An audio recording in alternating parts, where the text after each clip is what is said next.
ওই ব্যক্তি নবীজির দরবারে বাপজি বসে বসে কথাগুলো শুনতেন। নবীজির আমার আল্লাহর রাসূল সকালবেলায় আলোচনা করলেও বৈকালবেলায় ওই আব্দুর রহমানকে জিজ্ঞাসা করলে আল্লাহর নবী সকালবেলা কি আলোচনা করেছে তুমি বলো। আব্দুর রহমান আর মনে রাখতে পারতেন না, শুধু কথা বাপজি ভুলে যেত। আল্লাহ নবীর দরবারে বাপজি 2 থেকে 3 মাস বসার পর একটাও হাদিস তার বাপজি মুখস্থ ছিল না।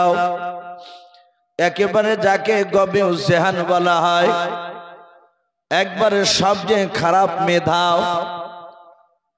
স্মরণ শক্তি একেবারে ছিল না।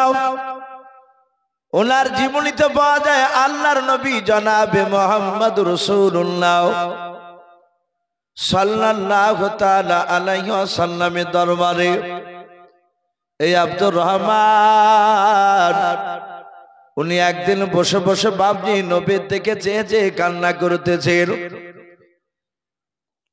আল্লাহর নবী সাহাবাদেরকে এত ভালোবাসতেন, সাহাবারা নবীজির চেহারার দিকে চেয়ে চেয়ে বাপজি কথাগুলো শুনতেন।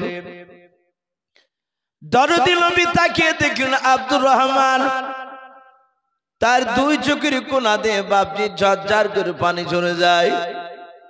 দরদি নবী বলেন আব্দুর রহমান তুমি আমার দিকে তাকিয়ে থেকে কেন আমার দরবারে তুমি কান্না করেছো বলো। এই আব্দুর রহমান নবীজির কাছে হাত ওখানে জোড় করে বললেন হুজুর গো বেয়াদবি হলে মাফ করবেন। আমার নবী আপনার দরবারে বসে থাকলে আপনার কথাগুলো শোনার পর 1 ঘন্টা 2 ঘন্টার পর ওই কথাগুলো জিজ্ঞাসা করলে আমার একটা কথা মনে থাকে না। নবী গো এই জন্য আমি আপনার দরবারে কান্না করতেছি। আল্লাহ রাসূল বলেন আব্দুর রহমান শুনে না তুমি আমার কাছাকাছি চলে এসো। আব্দুর রহমান নবীজির কাছাকাছি চলে গেলেন। আল্লাহর নবীজির মাথায় বাপজি পাগড়ি খানা ছিল, ওই পাগড়ি খুলে বিশ্ব নবীজির সামনে রেখে দিও। আরবিতে বাপজি এই আঙ্গুলটাকে শাহাদাত আঙ্গুল বলা হয়। এই আঙ্গুলটা নিয়ে আল্লাহর নবীজি 2টা দাগ টেনে দিলেন ওই রুমালের উপরে, পাগড়ির উপরে। নবী আমার দাগ টেনে দিয়ে বলেন আব্দুর রহমান আর তুমি কান্না করো না, এই রুমালটা পাগড়িটা আমার নাও, নিয়ে তোমার বুকের সাথে রুমালটা পাগড়িটা একটু চেপে ধরাও। আব্দুর রহমান রুমালটা পাগড়িটা নিয়ে বাপজি চেপে ধরলেন, গালে মুখে বাপজি একটু চুমা দিয়ে দিলেন। আল্লাহর নবী জনাবে মুহাম্মদ রাসূলুল্লাহ সাল্লাল্লাহু তাআলা আলাইহি ওয়াসাল্লামের সাহাবা এই আব্দুর রহমান উনি বলেন সেই দিন থেকে খোদার কসম করে বলি আমার ইন্তেকাল করার আগ পর্যন্ত নবীজির যত কথাগুলো আমার রাসূল আমার সামনে আলোচনা করতেন আমি একটা হাদিসও ভুলতাম না। বলুন সুবহানাল্লাহ। বুখারী শরীফে বাপজি যত সাহাবা রয়েছে সব সাহাবার মধ্যে থেকে বাপজি এই আব্দুর রহমানের হাদিস 5000-এরও বেশি ছিল। বলুন আলহামদুলিল্লাহ। এই সে আব্দুর রহমান, তাহলে ইনার নামটা আবু হুরায়রা হলো কি করে? হাদিসে বাপজি পাওয়া যায় এই আব্দুর রহমান তিনি বিড়ালের বাচ্চাকে খুব ভালোবাসতেন। বিড়ালকে আরবিতে বিড়ালকে বাপজি হিররাতুন বলা হয়। যে বিড়াল আমাদের বাড়িতে ঢুকলে আমরা অনেক সময় তাড়াতাড়ি করি, আবার দেখা যায় আমাদের মুসলমান ঘরের ছেলেরা অমুসলিমরা তো করি, অমুসলিমরা তো করি, আমাদের মুসলমান ছেলেরাও বাপজি মানুষের মুখে মুখে শুনিয়ে শুনিয়ে 2 চাকা 4 চাকা বাপজি রাস্তা দিয়ে চালিয়ে গেলে বিড়াল যদি এপার থেকে ওই পারে যায় কিংবা ওই পার থেকে এপারে আসছে রাস্তা, আমাদের মুসলমান ঘরের ছেলে ড্রাইভাররা চেষ্টা করে ওই বিড়ালের বাচ্চাটাকে চাপা দিয়ে মেরে ফেলা। রাস্তায় যদি দেখে বিড়াল, অনেক রাস্তা পড়ে আছে, বিড়ালটা হয়তো ডান দিকে রাস্তার এক সাইডে দাঁড়িয়ে আছে, এই গাড়িকে এমন করে ব্রেক করে নিয়ে যাবে যেন বিড়ালটা চাপা লেগে মারা যায়। ওই ড্রাইভারের ব্রেনে ঢুকে গিয়েছে এই বিড়ালটা কুপায়া সুপায়া নয়, রাস্তার ওই পার থেকে এপারে আসলে আমাদের বিপদ ঘনিয়ে আসবে। বলুন আস্তাগফিরুল্লাহ। বিড়াল তার প্রয়োজন ওই পার থেকে এই পারে সে খাবার খোঁজ করতে আসতে পারে, শিয়াল এপার থেকে ওই পারে যেতে পারে, এরা কুপায়া নয়। মারতে না পারলেও গাড়িটাকে ভাবছে একটু সাইডে নিয়ে গিয়ে দাঁড় করে দিয়ে, আমি অনেকজনকে দেখেছি আপনার এইভাবে কাছে গুণ চিহ্ন দিয়ে দেয়, যাকে ইন্টু বলি আমরা, অনেক গুণ চিহ্ন মানে ধেড়া চিহ্ন দিয়ে দিল, বিপদটা যেন কাটিয়ে যায়। আবার অনেকে ডান দিকে 3 বার থুতু ফেলে, এগুলো হচ্ছে বাপজি পুরো শিরিক। অমুসলিমরা করলো করোকা, ওরা তো কোরআন হাদিস তারা পড়ে না, কিন্তু আমরা মুসলিম ঘরের ছেলেরা কেন করবে এগুলো? খবরদার বাপজি, সামনে বিড়াল শিয়াল পড়ে গেলে চাপা দিবেন না, চেষ্টা করবেন তাদেরকে বাঁচানোর। তারা আল্লাহর মাখলুকাত, বলুন আলহামদুলিল্লাহ। তারা তাদের ভাষায় আল্লাহকে ডাকতে জানে। থুতু ফেলার কোনো দরকার নাই, এটা মাথাতে মুঠি রাখবেন না যে বিপদ ঘনিয়ে আসবে। ও দরকার হলে সে যাবে। আচ্ছা বলুন, নবীর সাহাবারা তো রাসূলুল্লাহর সাথে 24 ঘন্টা উঠতেন, বসতেন, কথা বলতেন, বলুন আলহামদুলিল্লাহ।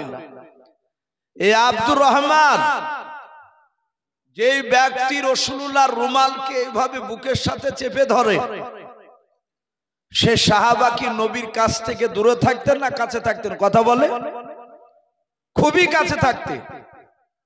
অথচ আব্দুর রহমান তার জীবনীতে লিখছে, উনি ওই বিড়ালের বাচ্চাকে বাপজি পুষতেন, ভালোবাসতেন।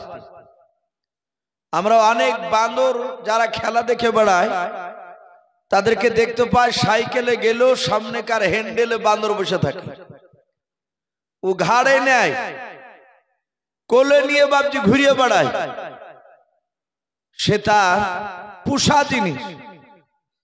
তা আব্দুর রহমান তার জীবনীতে লিখছে, বিড়ালের বাচ্চাকে বগলে করে নিয়ে 24 ঘন্টা ঘুরিয়ে বেড়াইতে, এমনকি নামাজ পড়তে গেলে পাশে রেখে নামাজ পড়তে। তাফসীরে এসেছে, বিড়ালের বাচ্চাকে এভাবে বগলে নিয়ে চলাফেরা করাতে, এই চাপিয়ে ধরে থাকাতে বিড়ালের গায়ে ঘষ্টল লেগে বাপজি জায়গাটা তেল তেলে হয়ে থাকতো, বিড়াল পশম বাড়াতো না। একদিন আব্দুর রহমান বিড়ালের বাচ্চাটা বগলে করে নিয়ে গিয়ে মসজিদে নববীতে গিয়েছে নামাজ পড়ার জন্য। হাইয়া আলাস সালাহ, হাইয়া আলাল ফালাহ। সাহাবাদের কানে মাইকের আওয়াজ, তখন তো মাইক ছিল না, তখন সাহাবারা মুখে আজান দিতে। আজান বাপজি তাদের কানে চলে গেলে তারা জামাত ধরার জন্য বাপজি যেখানে থাকতেন চলে আসতেন, বলুন সুবহানাল্লাহ। আব্দুর রহমান চলে এসেছে, বিড়ালের বাচ্চাটা রেখে দিয়ে তিনি বদনা থেকে পানি নিয়েছেন। তখন বদনা ছিল, এখন বদনা সিস্টেম আর নাই মসজিদে, এখন তো সব মসজিদে ট্যাপ সিস্টেম হয়েছে। তা আব্দুর রহমান তিনি অজু বানাচ্ছে, আর বিড়ালটা ছিল বাপজি পিপাসিত অবস্থায়। ও বারবার শুধু বদনাতে মুখ লেগে দিয়ে পানি পান করার চেষ্টা করছে বিড়ালের বাচ্চাটা। রাসূলুল্লাহ মসজিদে নববীতে বাপজি দরজার গুড়িতে বসে বসে দৃশ্যখানা দেখছিলেন। যখনই মুখ লাগাতে যায় বাঁ হাত দিয়ে ভাবে সরিয়ে দেয়। ঠিক আব্দুর রহমানের কোহিনা পর্যন্ত ধোয়া হয়ে গেছে হাত, 6-7 বার সরে দিয়েছে তো শোনে না। আব্দুর রহমান বদনাটাকে এভাবে নিচু করে ধরে বলছে লেখা লেখা। বিড়ালের বাচ্চাটা তৃপ্তি সহকারে পানি পান করলো। রাসূলুল্লাহ পেছন দিক থেকে মুচকে মুচকে হাসছে। নবী অমনি বললেন, এই আবু হুরায়রা। তাহলে ওর নাম আবু হুরায়রা আগে ছিল না, ওর নাম ছিল আব্দুর রহমান। নবী বললেন, এই আবু হুরায়রা, এই বিড়ালের বাপ, বলুন আলহামদুলিল্লাহ। সারা পৃথিবীর উলামারা আজও পর্যন্ত আব্দুর রহমানের নামটা খুব কমই আলোচনা করে। আলেমরা জানে না তা নয়, জানে, কিন্তু সাধারণ মানুষ অনেকের বাপজি এই নামটা মনে থাকে না। কিন্তু আবু হুরায়রা বলে বাপজি সবাই জানি আমরা। এই লাকাব রাসূলুল্লাহ মুখ দিয়ে বের করেছিলেন। পৃথিবীর বেটা আজ পর্যন্ত বাপজি কেউ কাটতে পারে না। এই বেঈমান আবু জেহেল, এরও নাম বাপজি হাদিসে লিখেছে, তার আসল নাম ছিল আমর ইবনে হিশাম। কি নাম বললাম একটু জোরে বলে? আমর ইবনে হিশাম। এটা আবু জেহেলের আসল নাম। কিন্তু মক্কার লোকেরা আবু জেহেলকে আমর ইবনে হিশাম, হিশামের বেটা আমর বলে ডাকত না।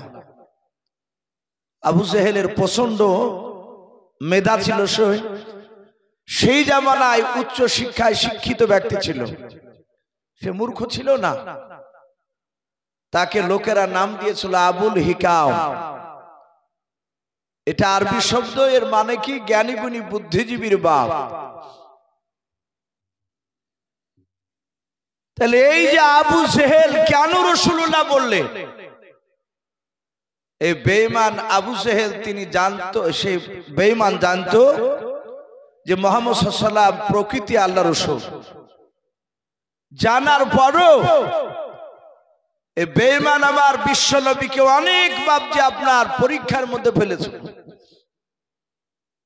অনেক জায়গায় অপমান করার চেষ্টা করেছিল। কিতাবে লিখেছে একদিন বেঈমান আবু জেহেল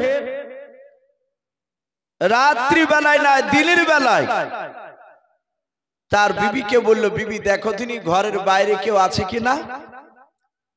তার বিবি ঘরের বাইরে চারিদিক দেখে বলল কেউ নেই। বলে কেউ নেই? বলে নেই। বলে বিবি দরজাটা লাগিয়ে দাও। দরজা লাগিয়ে দিল। আবু জেহেল আগুনে থেকে বাপজি ছোট ছোট কাঙ্কর পাথর বাপজি তুলল। কয়েকটা পাথর তুলে হাতের ভিতরে এইভাবে মুঠ বেঁধে পকেটের ভিতরে এইভাবে হাত ভরে নিয়ে খুঁজতে লাগলো রাসূলুল্লাহ কোথায় আছে। দেখে আপনার আমার নবী জনাবে মুহাম্মদ রাসূলুল্লাহ সাল্লাল্লাহু তাআলা আলাইহি ওয়াসাল্লাম,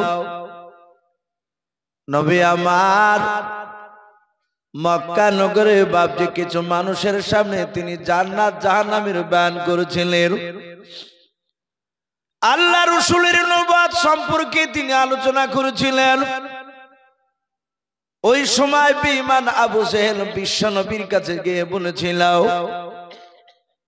ওগো ভাতিজা,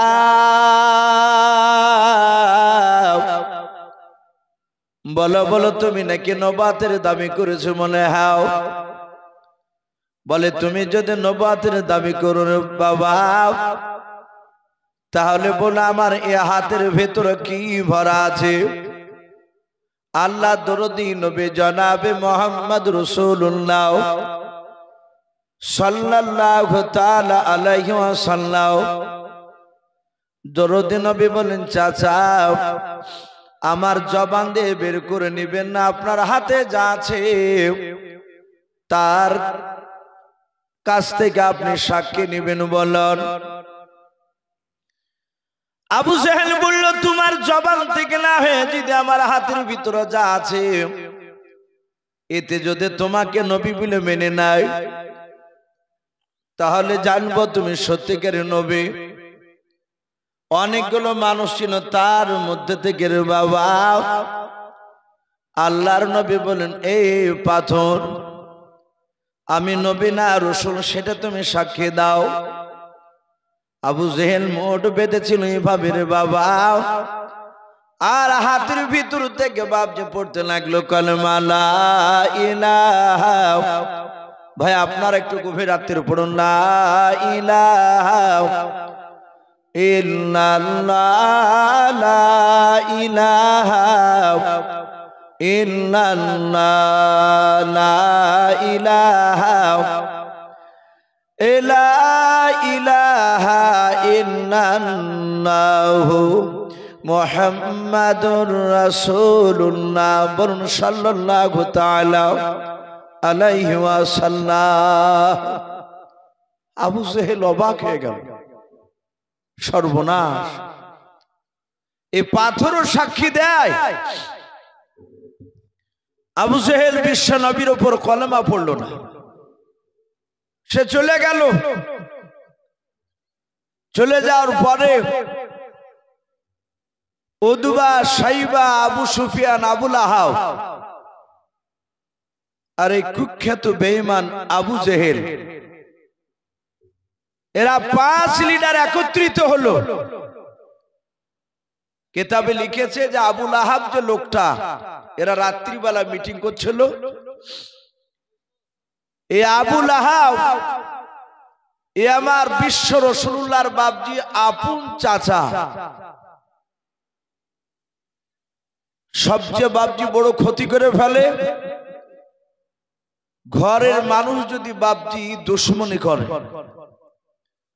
বাহিরিকার লোকের সাথে বাড়ির একটা লোক গোপনে যাতায়াত করে, তাহলে বাপজি সে লোকটাকে ক্ষতি করতে খুব সহজে তার সুবিধা হবে তাকে নষ্ট করতে। আর বাড়ির যদি দুশ্মন না থাকে, বাহির থেকে লোক এসেও তো তাড়াতাড়ি নষ্ট করতে পারবে না, ক্ষতি করতে পারবে না। নবীজির আব্বারা টোটাল ভাই ছিল বাপজি 10টা। এই নবীজির আপন চাচা 10টাই কি রাসূলুল্লাহকে মানত ভাই? কথা বলে, সবাই মানেনি। নবীর কিছু চাচা আপন ইমানদার ছিল, নবীর জন্য জান দিতে তারা তৈরি থাকতো। নবীর আপন চাচা কয়েকটা, আর কয়েকটা চাচা রাসূলুল্লাহর বাপজি দুশমন ছিল। কিন্তু যারা দুশমন ছিল কয়েকটা চাচা, তার মধ্যে থেকে আবার একটা আবু লাহাব আলাদা ছিল। এই বেঈমান আবু লাহাব সে প্রকাশ্য নবী দুশমনী করত, নবীর উপর ঈমান তো আনেনি। আর নবীজের আরেকটা চাচা আবু তালিব বলে নাম ছিল। এই আবু তালিব আমরা জানি রাসূলুল্লাহর আপন চাচা। এই আবু তালিবও জাহান্নামী, সেও নবীকে মানেনি। কিন্তু নবীজির বাপজি সে বিরোধিতা করেনি। আল্লাহ রাসূলকে বাপজি খুবই ভালোবাসতেন, আল্লাহর নবীকে এত ভালোবাসতেন এই আবু তালিব। কিতাবে লিখেছে আমার বিশ্ব নবীকে বাপজি আবু জেহেলরা শুধু মারবো বলেছে। এই কথাটা আবু তালিব শুনে আর সহ্য করতে পারেনি। হাদিসের কিতাবে পাওয়া যায় নবী আমার মক্কা নগরে কলেমার দাওয়াত দিছিলেন, আর আবু জেহেল, উদবা, সাইবারা এরা গিয়ে রাসূলুল্লাহকে বাপজি বাধা দিল। বলে, এই ভাতিজা, আগামী কাল থেকে আর যেন আমাদের বাপ দাদা ধর্মের বিরুদ্ধে কথা বলবি না। আমার বিশ্ব রাসূলকে বাপজি বারণ করলো। এমনকি আবু জেহেল গলায় ধাক্কা দিয়ে রাসূলুল্লাহকে মাটিতে ফেলে দিলেন। নবীজি বাপজি পড়ে গেলেন, আর রাসূলুল্লাহর কপালে বাপজি পাথরের আঘাত লেগে রাসূলুল্লাহর কপালটা ফেটে গেল। নবী বাড়ি চলে গেলেন। আর ওই সময় বেঈমান আবু জেহেলদের কাছে বাপজি রাসূলুল্লাহর সে আপন চাচা আবু তালিব হাজির। আবু জেহেল যেমন নেতা ছিল, আবু তালিবও বাপজি কুরাইশ বংশের বড় একজন নেতা। আবু জেহেল বিশ্ব রাসূলের আপন চাচা আবু তালিবকে ডেকে বলল, ভাই আবু তালিব, তোমার সম্মানের দিকে তাকিয়ে তোমার ভাতিজাকে আমরা কিছু বলি নাই। এই আবু তালিব, তোমার ভাতিজা 14 দিন ধরে আমাদের বাপ দাদার বিরুদ্ধে কথা বলছে, সে নতুন কলেমার দাওয়াত দিচ্ছে। আগামীকাল যদি তোমার ভাতিজা কলেমার দাওয়াত দেয় তাহলে আমরা মারতে বাধ্য হব। যাহাতে মারবো বলল, আর আবু তালিবের 2 চোখে বাপজি পানি চলে আসলো। রাসূলের উপর ঈমান আনেনি, কিন্তু নবীকে খুব ভালোবাসত। আবু জেহেল বলল, আজকে রাত্রিবেলা তোমার ভাতিজাকে বারণ করবে, আশা করি তোমার বারণকে সে শুনবে। আবু তালিব বলেছিল, ওরে আমার বন্ধুরাও, মুহাম্মদ সাল্লাল্লাহু আলাইহি ওয়াসাল্লাম আমার কাছে 8 বছর থেকে 25 বছর পর্যন্ত একই সঙ্গে খাবার খেতাম। আল্লাহ রাসূলকে আমি রাত্রিবেলায় বারণ করে দিব। আল্লাহর নবী জনাবে মুহাম্মদ রাসূলুল্লাহ সাল্লাল্লাহু তাআলা আলাইহি ওয়াসাল্লাম, দরুদ নবী আমার সারাদিন কলমার দাওয়াত দিয়ে বাড়িতে বাপজি এসেছেন। এদিকে আবু তালিব বেঈমান তার বিবিকে ডেকে বলেছিল, বিবি রে, একটা বাসনে যেন দুজনের খাবার যেন সাজানো থাকে। অনেকদিন ধরে আমার ভাতিজাকে নিয়ে একসঙ্গে খাবার খাই নাই। আল্লাহর নবী জনাবে মুহাম্মদ রাসূলুল্লাহ সাল্লাল্লাহু তাআলা আলাইহি ওয়াসাল্লামকে ডাকলেন। নবী আমার বসে পড়লেন। আবু তালিব বলল, ভাতিজা, খাবারটা তুমি খেয়ে নাও রে বাবা। আল্লাহর নবী যে এইভাবে হাত জোড় করে বলেছিলেন, চাচা আপনি তো ভালোই জানেন, আপনি আর আমি দুজনাই খাবার খেতে গেলে, ওগো চাচা, আপনি আগে খাবার না খেলে আমি খাবার খাই নাই। বলুন সুবহানাল্লাহ। যাহাতে আল্লাহ রাসূল বাপজি এই কথাটা বাপজি বললেন।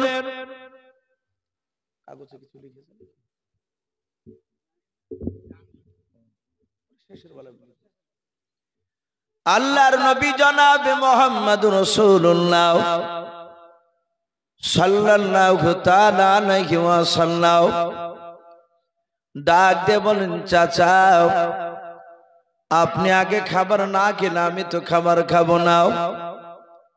আবু তালিব মনে মনে ভেবে চলো, আবু জেহেল যে আমার ভাতিজাকে মারবো বলেছে, আগামীকালকে কলেমার দাওয়াত যদি দিতে যাই, এই কথাটা যদি আমি খাবার খাওয়ার আগে যদি বলি ভাতিজাকে, আমার মনে হয় ভাতিজা আর খাবার খাবে না।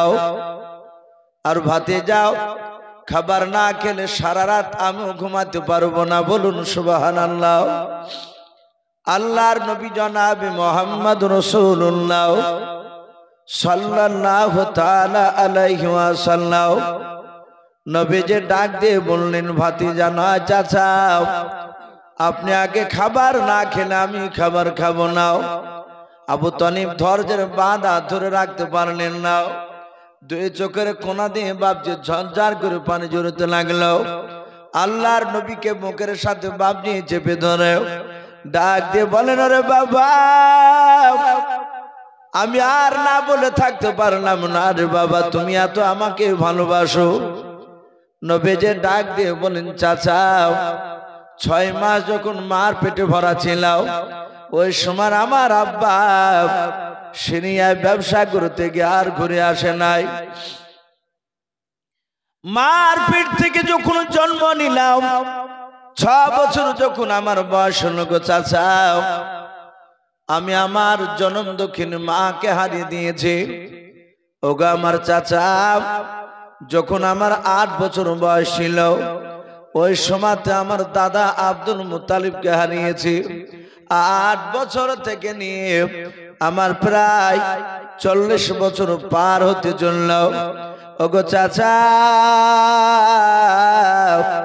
এতটা বছর আপনাকে গার্জেন বলে মানে বলুন সুবহানাল্লাহ। চাচা গো, নিজের আব্বার চেয়ে আপনাকে বেশি ভালোবাসি। আল্লাহ রাসূল ডাক দিয়ে বলেছিলেন, ভাতিজাও, মক্কা নগরী কি তোমার সাথে আজকে দিনের বেলায় আবু জেহেল উতবা সাইবাদের সাথে দেখা হয়েছিল? নবীজি বললেন, চাচা আমি কলমার দাওয়াত দিয়েছিলাম, আমি তাদের বিরুদ্ধে কোনো কথা বলি নাই, আমি শুধু জান্নাত জাহান্নামের কথা বলছিলাম চাচা। আর ওই সময় আবু জেহেল উতবা সাইবারাও আবু সুফিয়ানরাও ওরা এসে আমার গলায় ধাক্কা দিয়ে তারা আমাকে ফেলে দিল। ওগো চাচা, দেখুন পড়ে গিয়ে আমার কপালটা একটু ফেটে গিয়েছে, রক্ত বেরিয়েছিল। ওগো চাচা, আমি চরম কষ্ট পেয়েছিলাম।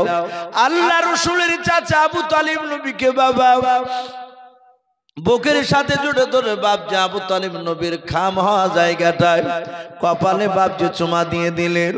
বিশ্ব নবীকে ডাক দিয়ে বলেছিলেন, ভাতিজা, আগামী কাল থেকে জনের কলমার দাওয়াত দেবা নাও, আমাদের বাপ দাদা ধর্মের বিরুদ্ধে কথা বলবা নাও।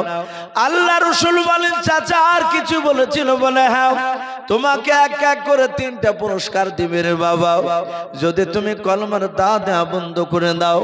প্রথম নাম্বার, তোমাকে আরবের মধ্যে সবচেয়ে উচ্চ সম্মানের অধিকারী করবে। 2 নাম্বার, 200টা তোমাকে উট দেওয়া হবে। 3 নাম্বার, গোটা মক্কা নগরের মধ্যে সবচেয়ে বড় খাজুরের বাগানটা তুমি যেটা চাইবা সেটাই মক্কার তরফ থেকে তোমাকে ফ্রিতে দান করা হবে। ভাতিজারে, এই 3টা জিনিস পেয়ে গেলে আর তোমাকে মৃত্যু পর্যন্ত কাজ করা লাগবে না, বসে বসে তোমার দিন চলে যাবে। আল্লাহ রাসূল বলেন, চাচা মক্কার আবু জেহেলের লোকেরাও আর কোনো কিছু দিতে রাজি হয়েছে কি? বলে ভাতিজা, এই 3টা জিনিস তোমাকে পুরস্কার দিব বলেছিল।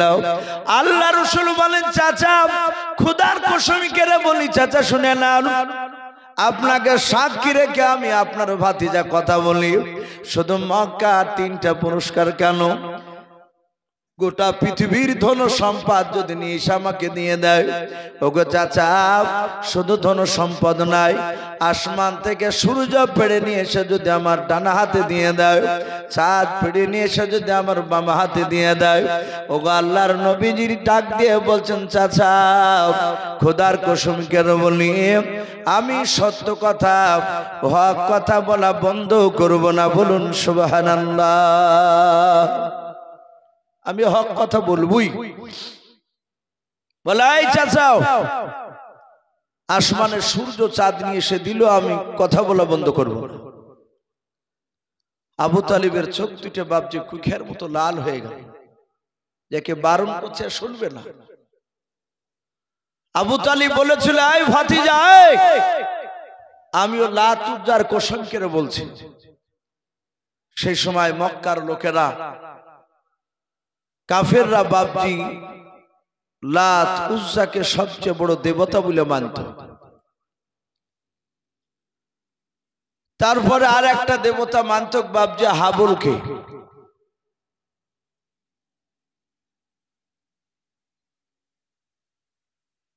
কিছু বলছিল, ডাক দিয়ে বলেছিল, এই ভাতিজা, আমিও লাত উজ্জার কসম করে বলি, তুমি কথা বলা বন্ধ করবে না? বলে না। বলে আমিও তোমার চাচা, আমি তোমার সামনে কথা দিলাম, আবু তালিবের কণ্ঠে জান থাকাকালীন পর্যন্ত মক্কার কোন মানুষ তোমার শরীরে ফুলে ছিটকে ফেলতে পারবে না, বলুন সুবহানাল্লাহ। এত বড় মহব্বত করা লোকটা, সে লোকটা বাপজি জান্নাত যেতে পারেনি, সে জাহান্নামে যাবে। আবু তালিব যখন ইন্তেকাল করে, রাসূলের সেই বছরটা চরম দুঃখের বছর ছিল। এক খাদিজা ইন্তেকাল করেছে, আবু তালিব ইন্তেকাল করে গিয়েছেন আগে, খাদিজার আগে। রাসূলুল্লাহকে বাপজি কাফেররা মেরেছে। নবীজির মাথার উপরে সাহারা করার কেউ সান্ত্বনা দেওয়ার মতো লোক নেই। বিশ্বনবী চরম বাপজি ব্যথায় ব্যথিত।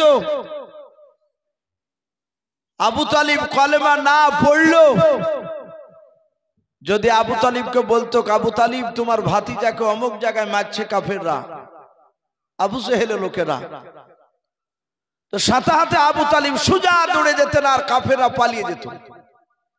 রাসূলকে বুকের সাথে তুলে ধরে বলতো তোমাকে কবি বারণ করেছি কলেমা দাও, তুমি দিও না।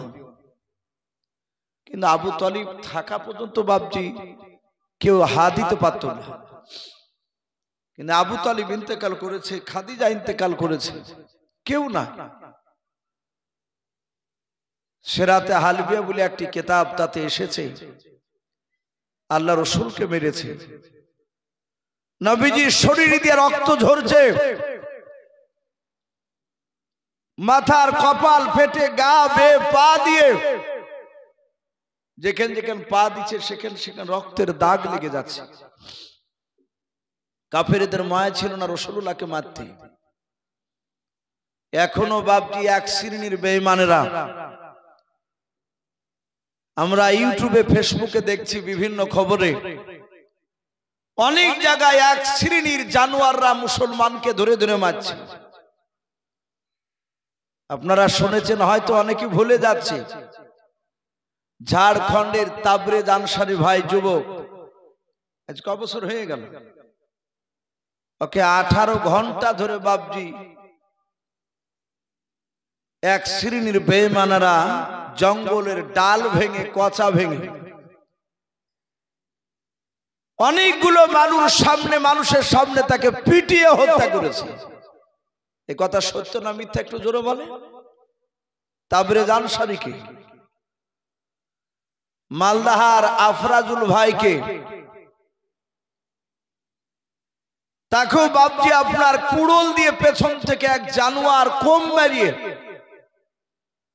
তাজা শরীরে বাপজি পেট্রোল দিয়ে তাকে আগুন দিয়ে জ্যান্ত পুড়িয়ে দিল।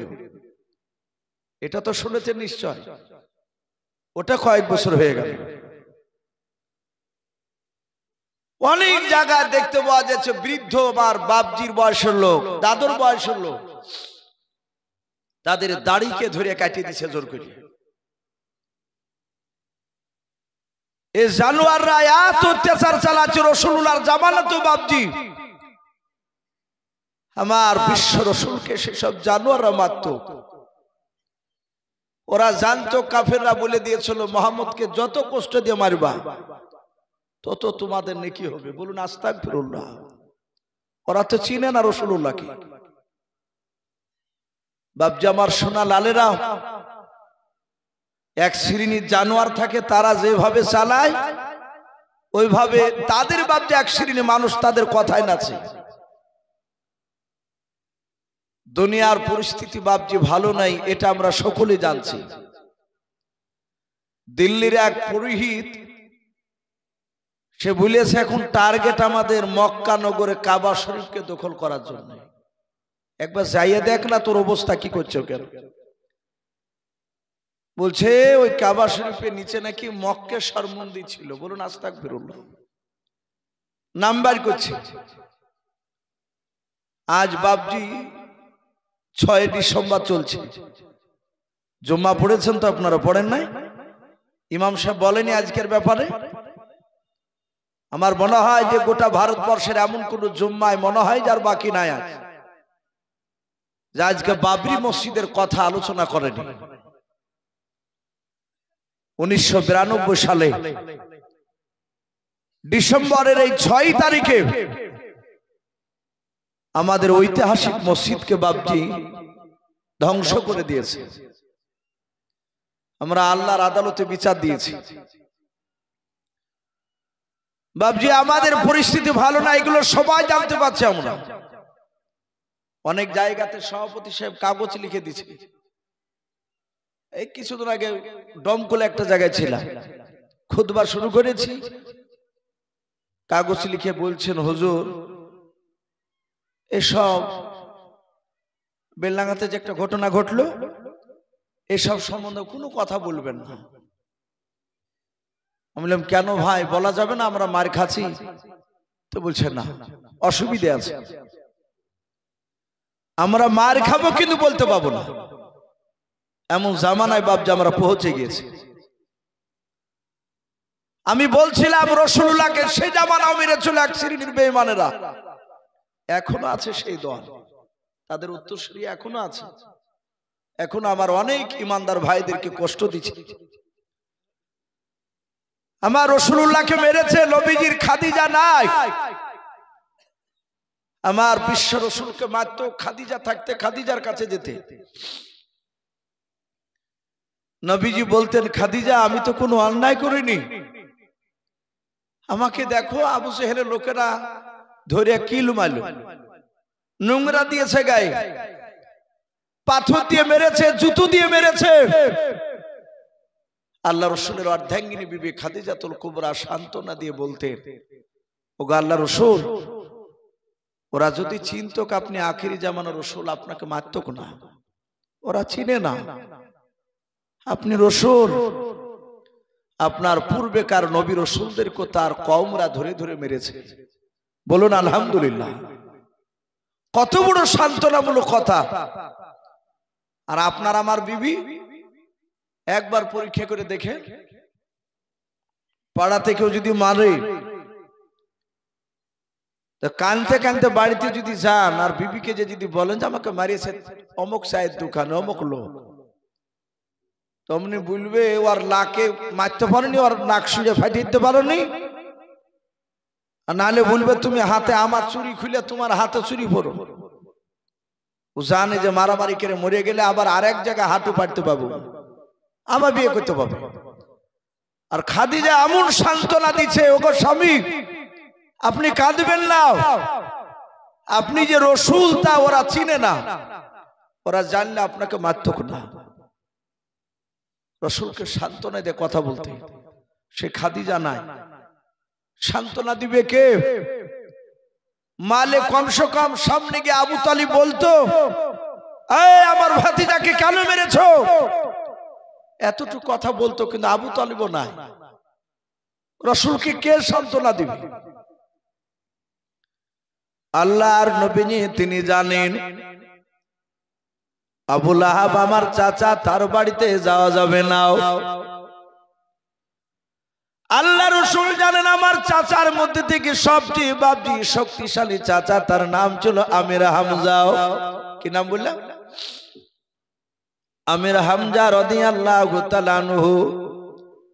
নবীজি আমির হামজার হাদিসের বাপজি তার হাতের ব্যাপারে নবী বলেছেন, দুনিয়াতে এক নাই দুই নাই 50টা যুবকের শক্তি একাই। হযরত বাপজি আমির হামজার দুই হাতে আল্লাহ দিয়েছিলেন, বলুন সুবহানাল্লাহ। এত শক্তি বাপজি আমির হামজার হাতে ছিল। তীরন্দাজ ব্যক্তি ছিল, তীর দূর থেকে বাপজি মারলে কোনো মানুষকে সামনে দিক থেকে মারলে বুকে তীর লাগে পেছন দিক দিয়ে বাপজি বেরিয়ে যেত, বুক পিঠ দিয়াও। পেছন দিক থেকে মারলে সামনে দিক দিয়ে তীর বেরিয়ে যেত।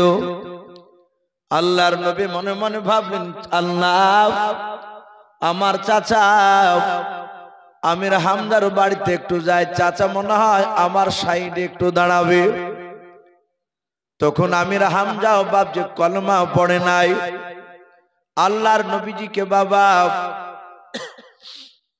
নবী বলে বাপজি বিশ্বাস করে নাই। আল্লাহ রাসূল আমির হামজার বাড়ির দরজায় গিয়েও দেখে দরজাখানা বাপজি লাগানো আছে। নবী ডাক দিয়ে বলেন, চাচা। আমির হামজার ডাকের সাড়া নাই। আমির হামজার বেবি বেরিয়ে আসলো, দরজা খুলে দেখছে তার ভাতিজাও। ডাক দিয়ে বলেছিল, চাচি মা আমার চাচা কই? বলে তোমার চাচা এখানে নাই, জঙ্গলে শিকার করতে গিয়েছে। আল্লাহ রাসূল বলেন চাচা বাড়িতে নেই। বলে নাও।